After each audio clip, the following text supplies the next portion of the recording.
Bonsoir à tous et bienvenue dans ce flash d'information. La communauté musulmane s'apprête à accueillir le Ramadan, un mois de jeûne et de pénitence. Certains pays comme l'Arabie Saoudite débuteront le jeûne demain samedi. Dans ce pays, particulièrement, le croissant lunaire marquant le début de ce mois béni a été observé ce vendredi. En Guinée, les fidèles musulmans attendent le coucher du soleil pour voir si le croissant lunaire va apparaître. Mais ils sont surtout suspendus aux lèvres des autorités religieuses pour savoir quand va démarrer le jeûne.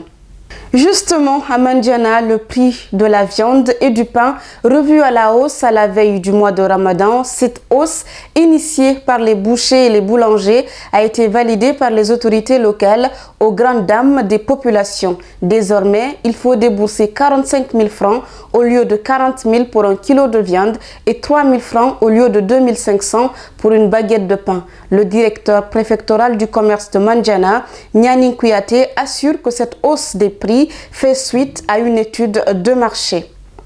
Justice dans ce flash d'information, le tribunal de première instance de Dixine a ordonné ce vendredi à l'Union des forces démocratiques de Guinée de suspendre l'organisation de son congrès prévu les 19 et 20 avril 2025. Cette décision fait suite aux différends qui opposent ce parti de Cellou Dalein Diallo au ministre porte-parole du gouvernement Ousmane Gawal Diallo. Ce dernier refuse son exclusion du parti et conteste la légitimité de Cellou Dalein Diallo à la tête du parti. D'ailleurs, lui, il a aussi programmé un congrès pour les 12 et 13 avril prochains. Des femmes en colère ont investi la rue ce vendredi à Gbessia pour déverser des ordures sur la chaussée et incendier des pneus. C'était aux environs de 14 heures. Elles réclamaient le retour du courant électrique dans leur quartier après 2 semaines d'absence. Cette manifestation spontanée a momentanément paralysé la circulation, mais les gendarmes sont finalement intervenus pour disperser les manifestants.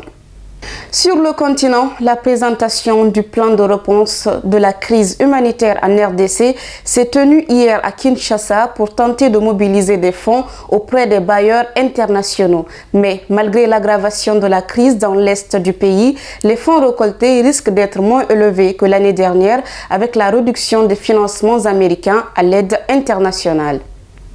Dans le monde, la Russie a annoncé vendredi avoir nommé un nouvel ambassadeur aux États-Unis au lendemain des pourparlers bilatéraux à Istanbul, en plein rapprochement entre Moscou et Washington. Voilà, mesdames et messieurs, c'est tout pour ce flash d'information. Merci à tous de l'avoir suivi. Continuez à nous suivre sur nos différentes plateformes digitales. Ce flash a été réalisé par Mariam Bali et à la conduite technique, il y avait Mohamed Lamine Touré. Prenez soin de vous. Au revoir.